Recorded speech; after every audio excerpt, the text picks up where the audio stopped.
මේ ගස්ලබු කෑල්ල ඇතුළේ තියෙන්නේ ඔයා ඇස් දෙකේ පෙනීම. මාව කෑවේ නැත්නම් රෑට කරුවලේ පාර හොයාගන්න බැරි වේවි. ඇඟට මාරම ශක්තියක් දෙන්නේ මේ මුං එටෙන්. මාව කෑවේ නැත්නම් නහර දුර්වල වෙලා මුළු ඇඟම ඔතෑණි වේවි.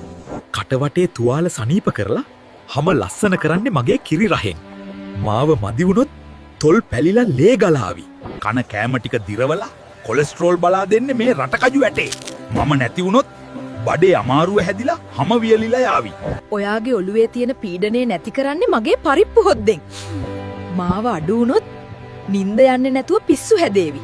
කේන්තිය නිවලා මූඩ් එක සතුටින් තියන්නේ මගේ ඇඹුල් කෙසෙල් රහෙන්. මාව නැති වුණොත් හැමදේටම තරහ ගිහින් ලෙඩ වේවි. ඔයාගේ කොණ්ඩේ නියපොතුයි ලස්සන කරන්නේ මේ කජු මදෙන්. මාව කෑවේ නැත්නම් කොණ්ඩේ ඔක්කොම ගැලවිලා තට්ටේ පෑදේවි. මොලේ වඩවලා ඇඟට අලුත් ලේ හදන්නේ මගේ ගොටුකොළ සම්බෝලෙන්. මාව අමතක කළොත් ලේ මදි වෙලා කලන්තේ දාලා වැටේවි.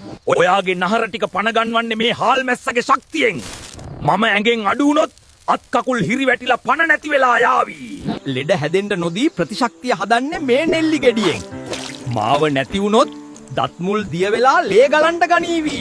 ඉර එළියෙන් හැදෙන මගේ කහමදෙන් ඇටකටු යකඩ වගේ හයිය කරනවා. මාව නොලැබුණොත් පොඩි වැටීමකදීත් ඇටකටු කැඩෙන්න ගනීවි. මේ පිරිසිදු පොල් තෙල් බින්දුවෙන් ඔයාගේ හැම තරුණ කරලා දෙනවා. මාව මදි වුණොත් මූණ පුරාම රැලි වැටිලා නාකි පෙනුමක් ඒවි. තුවාලයක් වුණාම ලේ යන එක නවත්තන්නේ මේ මුරුග කොලෙන්.